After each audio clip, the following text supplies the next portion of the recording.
Bonsoir Stéphane Plaza.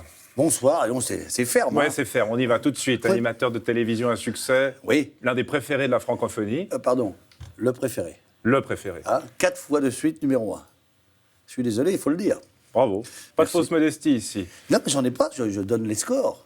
Hein. Entrepreneur à succès également, on va vous parler. Et comédien. Oui, Comédien, c'est ce qui va nous occuper en ce début d'entretien. Comédien, puisque vous êtes à l'affiche d'une pièce de théâtre qui sera donnée les 25 et 26 octobre à Genève, au Théâtre du Léman. Ça s'appelle Un couple magique, mise en scène Laurent Ruquier, un de vos camarades de la télévision également. Jean-Luc Moreau. Jean-Luc Moreau. Ouais, faut dire. Il est où, Laurent Ruquier? Il a écrit la pièce. C'est pas mal déjà. Hein. Ouais. Hein, il a écrit la pièce, voilà. Oui, il a écrit la pièce. Ce qui est déjà pas mal. C'est déjà pas mal. Hein. Moi, je la joue. Mais je la mets pas en scène. Lui, il l'a écrit. Vos comparses sur scène, c'est Valérie Mérès, Jean-Philippe Janssen et Sébastien Pierre. Avant de commencer cette interview, arrivez-vous à nous dire combien d'heures vous dormez chaque nuit, Stéphane Plaza? Ça dépend des nuits, parce qu'il y a des nuits où je suis plus agité que d'autres en réflexion. En général, je dors 4 à 5 heures par nuit. C'est peu.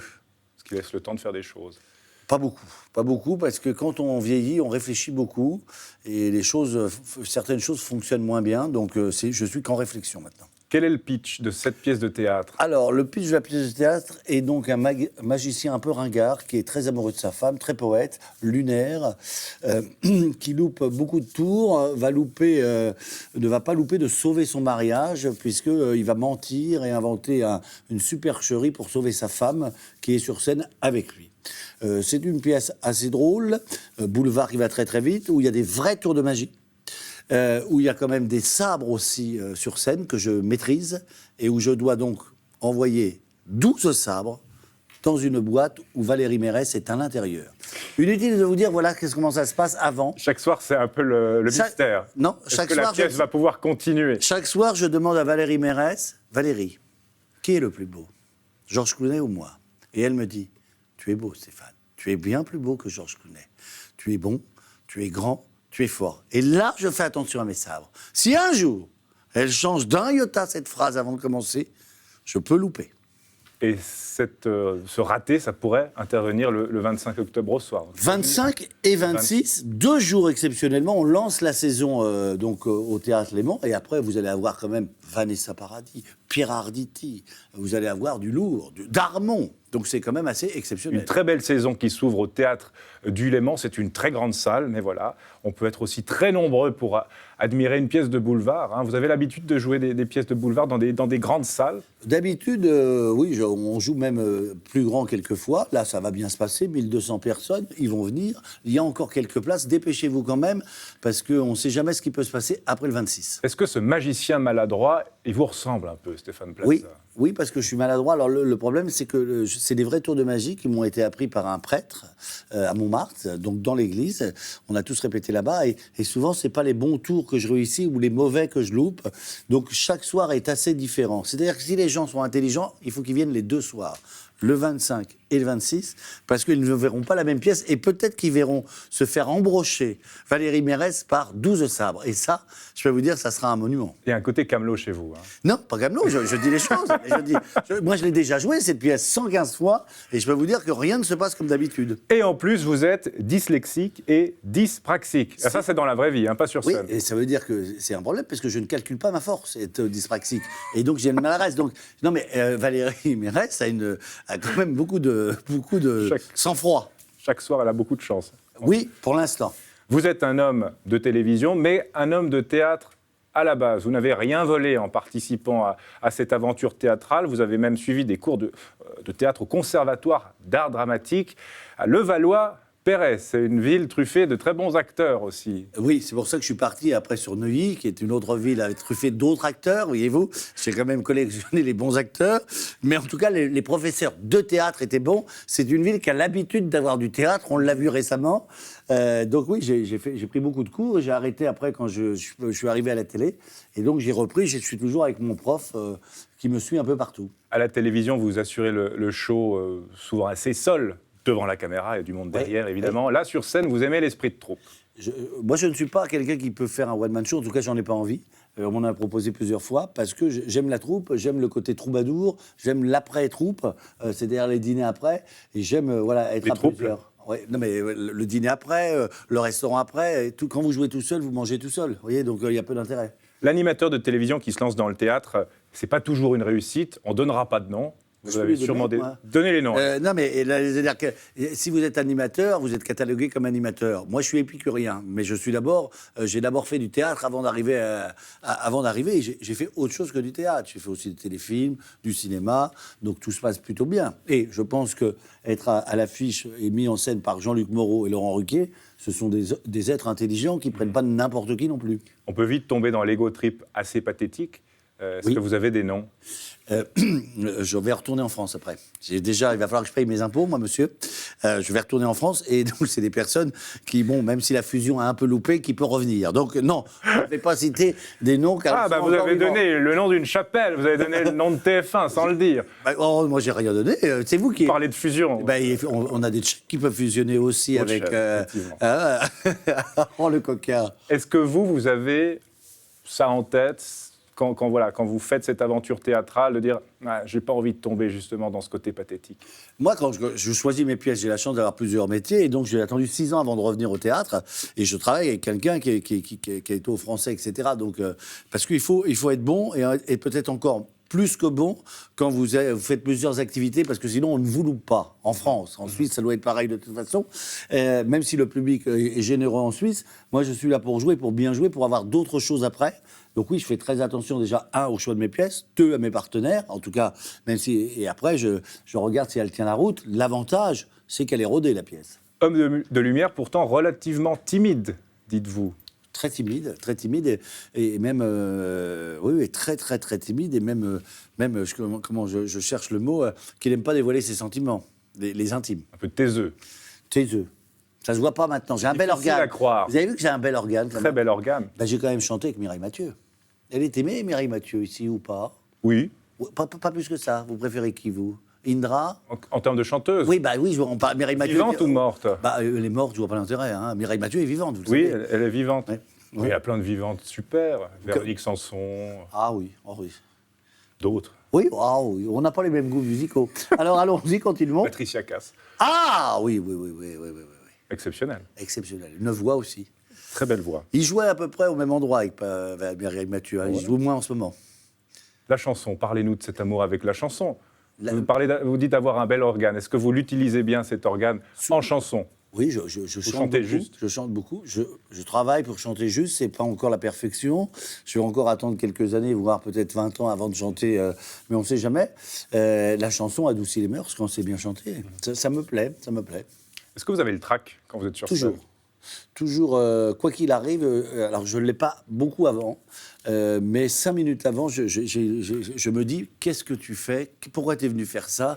Est-ce que tu te rends compte que il n'y a pas de filet? Ouais. C'est indirect, tout peut arriver, surtout quand on est maladroit, même les partenaires aussi. C'est quand même une sacrée expérience. On est heureux une fois que ça se termine, on est heureux pendant, mais avant, oui, le trac est énorme. Vous faites des cauchemars Non. Quand vous êtes sur scène? Non, j'en suis pas là à faire des cauchemars. Situation qui pourrait vous arriver? Non. En plus, je me rappelle pas de mes rêves, moi. Alors, donc, je suis tranquille. Non, je fais pas de cauchemars. Par contre, si ça peut vous intéresser, je fais de l'apnée du sommeil, qui n'a rien à voir.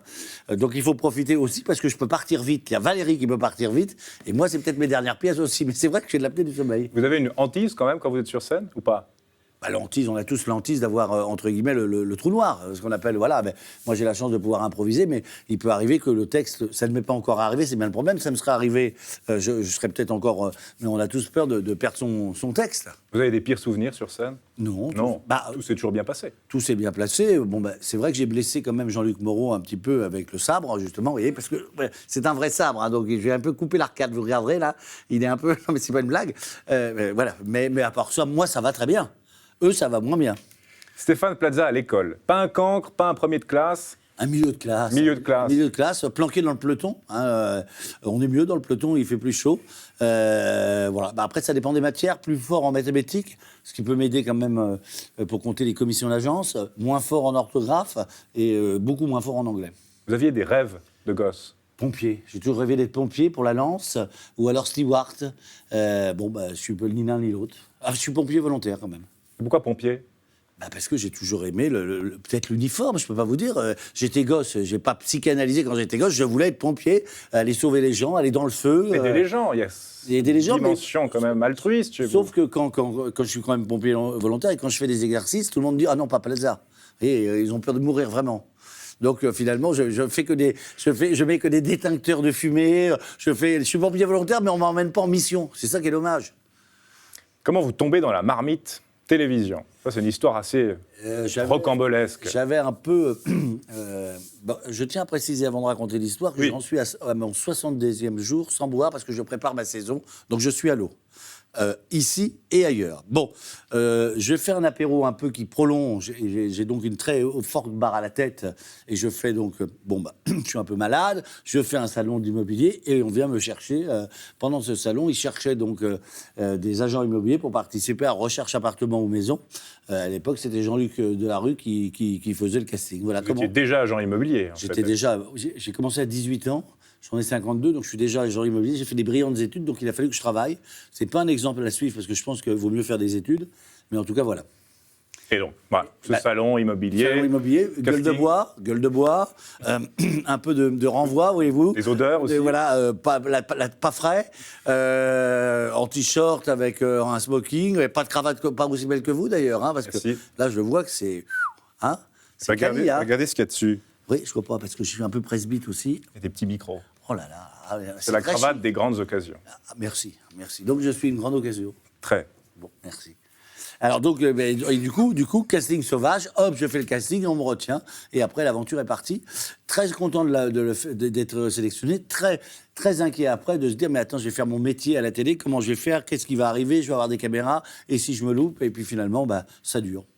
Mais bon, quand même, vous vous inscrivez à ce casting, vous avez quand même envie de faire quelque chose à la base, non ? Je répète, je ne me suis pas inscrit au casting, c'est un casting sauvage. Moi, je suis en train de vomir dans les toilettes parce que j'ai une gueule de bois de la veille. J'arrive sur mon stand et ils voulaient recruter. Ils disent, tiens, lui, il a l'air sympa, on va le prendre. Non, je ne me suis pas inscrit. Ouais, j'ai continué. Rien n'est un hasard dans la vie, Stéphane Plaza. C'est le destin. C'est le destin. C'est le destin. Mais après, vous avez mouillé le maillot quand même pour montrer... Je le mouille encore, le maillot, hein, et pas que le maillot, je peux vous dire. Parce que j'arrive, je suis en sueur, mes vêtements, le pantalon, tout ça, quand je sors de scène, je peux tout déposer, oui. Après, c'est beaucoup de travail. Quand on vous ouvre une porte, il faut saisir l'opportunité que vous avez, et vous devez travailler peut-être plus que les autres pour réussir, sinon on n'y arrive pas, je ne crois qu'au travail. Mais oui, bien sûr, après, je suis content, et aujourd'hui, je suis très content d'être à la télé et de continuer à faire mon métier aussi. Une fois que vous êtes... à l'intérieur de la maison, vous vous battez pour y rester. C'est quand même un métier très concurrentiel. On parle d'un panier de crabes, c'est vrai ça? La télé? Non, la télé c'est super sympa. Que des gens bienveillants autour de vous. Les jeux sont bienveillants, les gens vous invitent chez eux, à gauche, à droite, ils payent les restaurants. Oh non, là c'est une légende, ça, c'est peut-être... Ah non, en France, je peux vous dire, les gens ne sont pas radiscounettes, non, ils sont heureux pour vous dès que vous réussissez. Ah non, la France est un pays bien, monsieur. Vous savez, c'est pas qu'en France. Hein. Ah bon? Je sais pas, en Suisse, partout. C'est la nature humaine. Oh non, vous êtes pessimiste. Moi, je crois en Dieu. Vous savez, je suis bouddhiste. Bouddha, croyez. Bouddha aussi, ben oui. Donc, non, je pense que les gens sont bien. Peut-être que les gens qui sont pas bien sont à leur première vie. Quand ils vont arriver à leur 6e ou 7e vie, ils seront mieux. Donc, la prochaine fois que vous voyez un con, tu lui dis bouge pas, je reviendrai quand tu auras ta 6 vies. Bon, l'aventure pour vous à la télévision, elle démarre en 2005-2006. Oui. Succès assez immédiat. On peut le dire. Hein. Immense ascension. Après, vous présentez plusieurs programmes. Vous êtes l'un des plus gros salaires de M6, apparemment. J'ai lu ça dans la presse. Je ne connais pas le salaire des autres, alors je suis un peu embêté. Quelqu'un de la comptabilité d'M6 qui l'a soufflé, je crois. Alors, on ne peut pas dire que je suis le plus gros salaire. Ce que vous pouvez dire, c'est par contre, je suis pacsé avec Nicolas de Taverneau, donc le président de M6, devait. Et donc, forcément, ça facilite. Je veux dire, ça facilite un petit peu d'avoir des primes et aussi la feuille de paye. Donc, ça se passe plutôt bien. Donc, rien n'a changé à la télévision. C'est-à-dire les promotions canapé, c'est toujours. J'ai pas dit que c'était une promotion canapé, c'est de l'amour, hein, quand vous paxez. L'amour sincère. L'amour sincère, oui. Ici, on ne couche pas pour réussir, monsieur. On se marie. On se paxe, c'est pas la même chose. Hein. Vous êtes paxé? Non, pas encore. Pas marié? Pas encore. Avec des discours comme ça, vous allez avoir du mal. Hein. Il va falloir un peu édulcorer un peu le discours. Hein. Succès de vos émissions, succès personnel aussi. On va en parler. Est-ce qu'avec le recul, vous arrivez à comprendre ces succès, à peut-être voir quelle a été la recette miracle. Il n'y a pas de recette, je pense qu'il faut beaucoup de travail, il faut travailler, prendre son destin en main, et après, où les portes s'ouvrent ou pas, mais il faut toujours continuer à travailler. Et après, être transparent, peut-être la bonne époque aussi. Je suis arrivé à un moment où on avait envie de quelqu'un qui dise les choses et qui, surtout qui sache de quoi il parle. C'est un métier, agent immobilier, qui était Décrié. mal considéré. Décrié, c'est un mot fort. Voilà. Décrié. Décrié, vraiment. Bah oui, on disait, bah oui, décrié un peu. Des brigands. Pas des brigands, ça c'est plutôt les garagistes, hein, c'est ce qu'on dit des garagistes. Vous avez une voiture à faire réparer, vous allez le voir, vous avez perdu, donc vous allez être expulsé. Après cette interview que vous m'avez fait, vous avez perdu votre voiture, vous avez perdu votre femme, et en plus, vous avez perdu votre logement. Ça va faire beaucoup, jeune homme, hein. En tout cas, pas bien vu. Mais ça reste un métier où il faut avoir des connaissances, où il faut se former tous les ans, et surtout, c'est un métier qui aide les gens, parce qu'on met un toit sur les gens. Donc, il faut connaître son métier par cœur, et puis avec les nouvelles lois, c'est pas donné à tout le monde. Et vous avez contribué à relever le prestige de cette profession. Oui, je pense un peu. Vous avez, en tout cas, à donner envie de faire de l'immobilier, à redonner l'envie d'être négociateur immobilier. Et il y a aussi tout un jargon de l'immobilier que vous avez contribué à vulgariser. Oui, comme quoi. Net vendeur, enfin ces choses comme ça. Oui, net vendeur, c'est pas bien pour un agent immobilier parce que ça veut dire qu'il prend pas de commission d'agence. Donc c'est pas celui-ci qu'on retiendra. Mais par exemple, non, un coup de fusil dans l'immobilier, ça veut dire que c'est une bonne affaire. Alors qu'un coup de fusil au restaurant, ça veut dire qu'on se fait arnaquer. Voilà. Vous allez aussi chez les gens, contrairement à beaucoup d'animateurs de télévision qui restent dans les studios. Vous allez vraiment à la rencontre. J'ai pas de prompteur. Du public. Je vais à la rencontre, je suis plutôt en live et en direct. Est-ce que c'est mieux? Je ne sais pas, mais ça permet d'avoir de bon goût après en déco. Quand vous sortez de chez les gens, vous dites ça, il ne faut pas que je le fasse. Ça, ce petit bibelot qui nous a mis, ce petit verre pomme là, avec ce violet, je ne vais pas mettre ça chez moi parce que voilà, bon, voilà. Justement, c'est comment chez vous? Est-ce que vous appliquez à vous-même les conseils que vous donnez aux autres? Moi, je ne vends pas. Donc déjà, quand on ne vend pas, on fait ce qu'on veut. Mais c'est plutôt épuré, c'est plutôt sobre. Je mixe l'ancien et le nouveau. Le fait d'être dans l'intimité des gens, voilà, forcément, on pourrait croire que vous êtes copains. Vous m'avez déjà parlé de promotion canapé. Je vois où vous voulez en venir, jeune homme. Est-ce qu'on arrive à mettre la distance? Je mets toujours la distance. Je n'irai pas dans ce domaine-là, jeune homme. Je vous vois essayer de m'envoyer glisser vers un terrain qui pourrait annuler ma carrière. Je n'irai pas. Hein. Vous dites ne pas faire d'émissions sociales. C'est là où je voulais vous emmener. Non, je fais pas de la télé-réalité. Je fais une émission ce qui peut être sociale, parce que c'est de l'immobilier. Le social, c'est de l'immobilier. Mais... Oui, mais dans le sens où voilà, on va mettre en avant peut-être les faiblesses, les fragilités des gens. Ça ne m'intéresse vous pas. allez les faire pleurer sur votre épaule. Non, je ne fais pas du montage dans mes émissions. Je suis dans la vraie vie. Après, on raconte des choses. Vous n'êtes pas un psy. Je suis pas un psy, non, sinon j'y serais moi-même. Je m'ausculterais moi-même. Mais par contre, je fais du bonheur. Et puis je coûte beaucoup moins cher qu'un psy. Quand vous calculez à 500 balles... ça, les heures, oui. À 500 balles, le psy pour raconter de la merde. Hein, vous voyez ce que je veux dire? Non, mais c'est vrai. Donc, non, je suis pas un psy. Parce que déjà, moi, c'est une fois. On me paye une fois. Et après, on me voit plus. Vous êtes, j'ai dit, l'un des animateurs, mais vous dites l'animateur préféré. Pardon, oui, non, mais ouais. C'est des sondages, monsieur. Oui, mais moi, si on fait la moyenne sur 10 ans, vous êtes l'un des... Non, vous n'avez pas fait 10 ans premier plan. 4 fois. 4 fois sur 10. Et comme il n'y a pas eu 4 fois le premier prix, forcément, je le suis sur 10 ans. Hein. On est 5 à avoir le truc, forcément, je suis désolé de vous le dire. Non, mais ça me fait plaisir de corriger sur ce point-là. En mathématiques, je suis très fort. Hein. Mon beau-père était prof de maths. Vous aimez être aimé? Je préfère aimer. Oh. C'est joli, ça. Vous êtes un poète aussi. Très.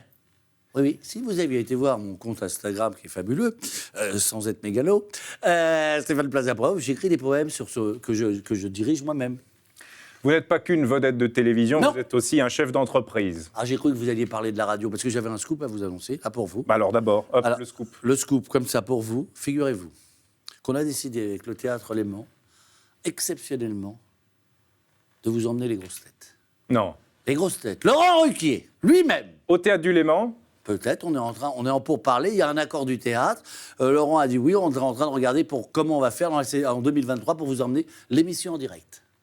Bah, c'est magnifique, ça. Eh ben oui, j'espère qu'on y sera. Et ça, c'est qui? Bah, c'est Stéphane Plaza. C'est cadeau de qui? De Stéphane Plaza. Bah alors qui c'est le numéro 1? Stéphane Plaza. Voilà, on te retrouve enfin. Voilà, ça vient de se décider là. Allez, chef d'entreprise aussi, 4 agences immobilières à vous, une 5e bientôt. Si je peux me permettre, c'est pas les bons chiffres, dois-je...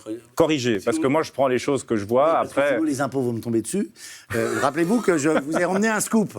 Donc vous n'allez pas me défoncer avec des faux chiffres. Hein. Moi je ne vis pas en Suisse, monsieur, je paye mes impôts en France. 2 agences à moi. Ouais. 700 agences dans le réseau franchisées. Voilà, réseau franchisé, des agences qui portent votre nom, qui ne sont pas à vous, Oui. les gens payent une franchise. Enfin, Non, Stéphane Plaza, quand même, on a mis immobilier quand même, c'était mieux. vous êtes une espèce de clown McDo de l'immobilier. Non, parce que je ne suis pas un clown, je fais le bonheur des gens. Et je ne suis pas là pour faire grossir les gens, je suis là pour les faire dégonfler du portefeuille. Donc ça n'a rien à voir. Vous allez encore sur le terrain sans caméra? Vous faites votre métier sans caméra? Oui, je vais une fois tous les 15 jours ou deux à mon agence et je fais des visites pour expertiser, justement pour avoir ce recul aussi, parce que je fais maison à vendre, mais je fais d'autres émissions où je suis en concurrence. Et donc, il est important pour moi, déjà, de connaître le terrain. Deux, on est obligé de se faire former quand on est agent immobilier, 40 heures de formation. C'est beaucoup. Bah, peu pour certains. Peu pour certains. Il faudrait une vie. Hein. Et puis quand vous allez sur le terrain avec des gens sans caméra, ils vous disent quoi? Bah, ils sont un peu étonnés, ils cherchent un peu la caméra. Certains me disent, tiens, il est beaucoup plus beau qu'à la télé. D'autres me disent, il est beaucoup plus vieux. D'autres, il est plus gros. Mais ça se passe plutôt bien. Après, j'enchaîne sur l'immobilier. Je dis, écoutez, on va quand même parler de votre appartement, votre maison. Et j'estime. Et il y a des selfies quand même. Toujours. Est-ce que vous pouvez les arnaquer, les gens? Parce que comme Stéphane Plaza arrive... Je vous rappelle, je vous ai annoncé un scoop. Et vous pensez que à la promotion canapé, arnaquer les gens, on n'arnaque pas les gens. Les gens se rappellent de vous, monsieur. Et sinon, comment je irais au paradis? J'irai voir Saint-Pierre et il me dira redescends en enfer, ça ne m'intéresse pas. Ah, donc il y a quand même une dimension de faire le bien au si sens vous ne faites pas le bien, du vous salut qui vous oui. attend. Oui, parce qu'on va tous mourir, ça c'est la vérité. Ouais. Et moi je crois en triste, Dieu. d'ailleurs. Non, c'est pas triste pour certains, ça devrait arriver plus vite. Mais ça n'a rien à voir. En tout cas, C'est moi... aussi des gens qui font du théâtre dans d'autres chaînes de télévision? Non, c'est des gens ensuite qui présentent des émissions de télé ou des... Sur d'autres chaînes. Sur d'autres chaînes que la vôtre. Sur TF1. Voyez-vous. Non, je parle de Suisse. Ah, en Suisse. Oui, des gens qui essayent de parler de promotion canapé, À moi. d'escrocs, par Vous souhaitez ma exemple. mort. Attends, non, je vous souhaite pas. Non. Je prie pour vous. Bon, tout ce que vous avez aujourd'hui, Stéphane Plaza, vous en êtes fier? Je suis fier, je vais vous dire, c'est pas une blague, d'avoir la santé. C'est tout ce que je suis fier. Ouais. Quand on a la santé, on peut tout faire. On peut venir sur un plateau se marrer, on peut faire venir les grosses têtes, on peut être au théâtre le 25-26. Quand on n'a plus la santé, on n'a plus rien. Et en plus, on perd un peu de ses amis parce qu'on n'est pas très bien entouré. Hein. Voilà, on n'a pas 10 000 amis. Vos vrais amis, c'est qui? Ils sont restés? Pour l'instant, elle est vivante, Karine Le Marchand. J'espère, quand je vais rentrer ce soir à Paris, j'espère qu'elle sera là. Sinon, je vous rappellerai, je vous demanderai si vous n'êtes pas de vin. Hein, parce que, hein, donc, elle est là, elle était vivante. Ce matin, elle était vivante. Maintenant, vous me faites peur. J'ai pas mon téléphone là, mais bon, il y a peut-être une info que vous allez me... Voilà. Bon, Nicolas de Taverneau, on est plus paxé pour le bien d'une chaîne que par amour. Hein, mais en tout cas, on s'aime quand même. Et après, c'est des gens hors télé. On parlait de ce milieu bienveillant, très bienveillant. Mais en toute honnêteté, je pense qu'il n'est pas plus malveillant Que d'autres. que dans toutes les entreprises, que tous les gens qui ont du pouvoir. C'est pas plus malveillant que la politique, c'est pas plus malveillant qu'une entreprise classique. Non, c'est monter plus en hauteur. On n'est pas que des amis. Oui, c'est vrai, on n'a pas que des amis. Mais vous multipliez quand même les casquettes, si j'ose dire, parce que vous êtes à la fois très populaire à la télévision, vous avez des affaires entrepreneuriales qui marchent très bien, vous avez bousculé le marché de l'immobilier avec vos franchises. Au théâtre, ben voilà, vous avez du travail, il y a des comédiens qui n'ont pas de travail. Vous pourriez attiser beaucoup de jalousie. Alors, il y a des comédiens qui n'ont pas de travail, mais qui ne sont pas bons. Ça, c'est une première chose. Mais il faut quand même le reconnaître. C'est pas parce qu'il y a marqué comédien que vous êtes un vrai comédien. Alors après, il y a les gens qui vont dire oui, mais pourquoi Stéphane Plaza, il est comédien, il prend le travail aux autres. Qu'est-ce que vous avez l'air de dire un petit peu? Non. Si, j'ai bien vu, je vous répète. Sauf que moi, je travaille aussi avec moi. Valérie Mérès, vraie comédienne, vous voyez, Jean-Luc Moreau. Donc on attire les gens. J'ai commencé l'interview en disant que vous aviez fait des vraies études de théâtre. Oui, mais des études, ça ne veut pas dire être comédien. Il Ouais. y a des gens qui ont loupé leurs études. Et en plus, vous dites ouais. Hein, ça veut dire, bon, tu vois, j'ai essayé de te berner. Vous avez mon petit toujours peu. le dernier mot. Non, mais ce qui est important. Et après, je pense qu'être comédien, c'est être sincère, avoir le truc. Il faut beaucoup de travail. Et après, écoutez, il y a des gens qui peuvent aussi changer de métier.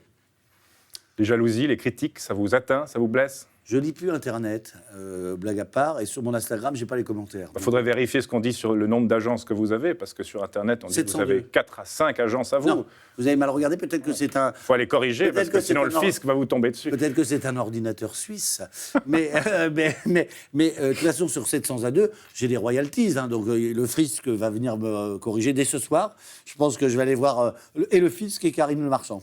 Vous parlez de votre vie plutôt heureuse, hein. Vous êtes un homme heureux, Stéphane Je suis Plaza. heureux parce que je suis en bonne santé. Et puis, il y a eu des épreuves, notamment votre je dirais, période, 8 mois, en chaise roulante. Oui. Stéphane Plaza. Un accident. Vous n'étiez même pas sûr de pouvoir retrouver l'usage de vos jambes. C'est ce que m'a dit un médecin, donc je ne pourrais pas marcher sans boiter. Marcher, oui, mais pas sans boiter. Voilà, oui, il y a des périodes un peu plus douloureuses où je suis resté 12 mois en fauteuil roulant, où ceux qui étaient en fauteuil roulant sont venus me voir pour me dire « Stéphane, toi, tu as une chance, tu vas pouvoir remarcher, donc tu n'as pas le droit de te plaindre. » Et il y a une façon de voir les choses où on reste positif, où on devient un peu aigri. J'ai décidé de rester un peu positif et de reprendre goût à la vie et de croquer la vie à pleines dents.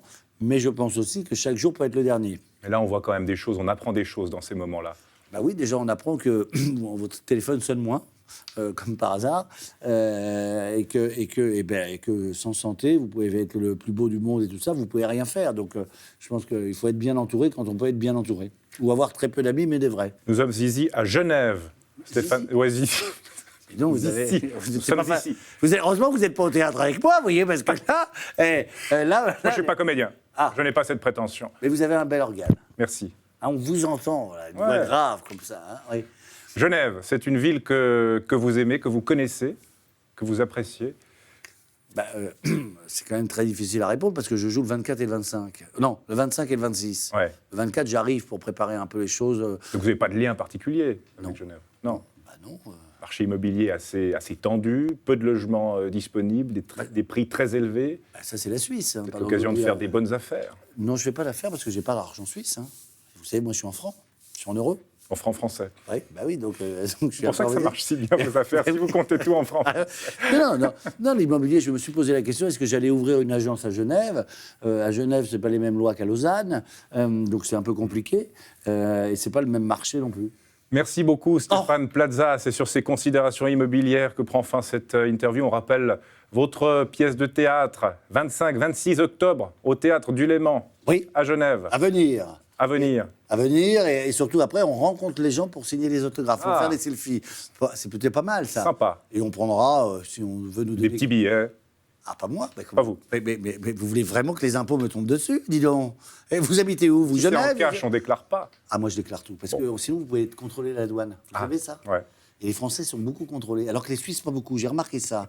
Pourquoi? Parce que je suis venu avec une... Vous voyez, je veux dire, les Suisses ne sont jamais contrôlés, et les Français toujours. Pourquoi? Pourquoi, monsieur? C'est pas à moi qu'il faut poser la question. Ben, vous êtes Suisse? Ouais, mais je suis pas douanier. Oh, votre mère était douanière. Non? Bon, en tout cas, merci. Merci à vous Stéphane Plaza. Et à bientôt. Très bon week-end.